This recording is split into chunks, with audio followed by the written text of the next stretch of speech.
16 divided by 1 over 8 times 8. We can cancel this 8 and this 8, which will give us 1. And then 16 divided by 1 gives us 16, but this answer is incorrect. In this question, we have one division and one multiplication, and as we know, multiplication and division have equal priority, and we have to go from left to right. So we start with 16 divided by 1 over 8.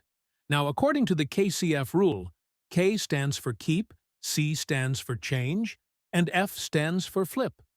We keep the first fraction, change division to multiplication, and flip the second fraction.